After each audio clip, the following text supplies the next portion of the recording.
بسم الله الرحمن الرحيم. الحمد لله جليل النعم الذي علم بالقلم، علم الإنسان ما لم يعلم، والصلاة والسلام على خير البرية ومعلم البشرية محمد بن عبد الله وعلى آله وصحبه ومن والاه. ثم أما بعد، أيها الحفل الكريم، ضيوفنا الكرام، نحييكم بتحية من القلب يطيب شذاها مسكا وريحانا وتحمل في طياتها شكرا وعرفانا. فالسلام عليكم ورحمة الله وبركاته.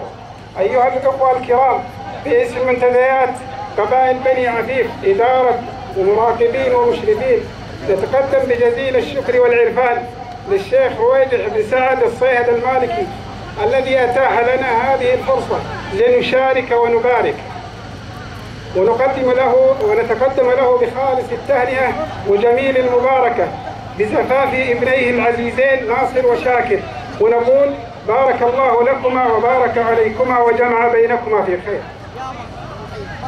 أيها الأخوة الكرام، شعارنا في منتديات قبائل بني عفيف: نلتقي لنرتقي بحب وطننا العزيز المملكة العربية السعودية، نلتقي لنرتقي بالتلاحم مع ولاة أمرنا بقيادة خادم الحرمين الشريفين الملك عبد الله بن عبد العزيز آل سعود حفظه الله.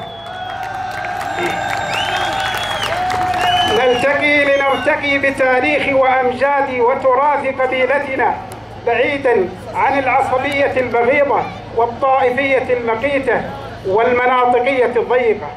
أيها الأخوة الكرام، عندما نذكر منتديات قبائل بني عفيف لا ننسى صاحب الجهد الأول الذي أسس وبنى وسهر وتابع، ألا وهو الأخ الأستاذ فيصل عالي المالكي،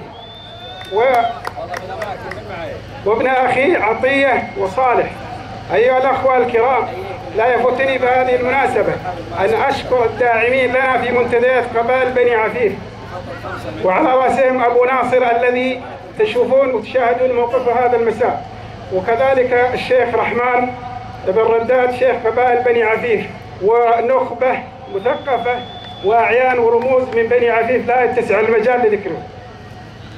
أيها الأخوة مثقفي وشباب بني عفيف، يقول الشاعر العربي: والبيت لا يبتنى إلا له عمد، ولا عماد إذا لم ترس أوتاد، فإن تجمع أوتاد وأعمدة وساكن بلغوا الأمر الذي كادوا، لا يصلح الناس فوضى لا سرات لهم ولا سرات إذا جهالهم صادوا.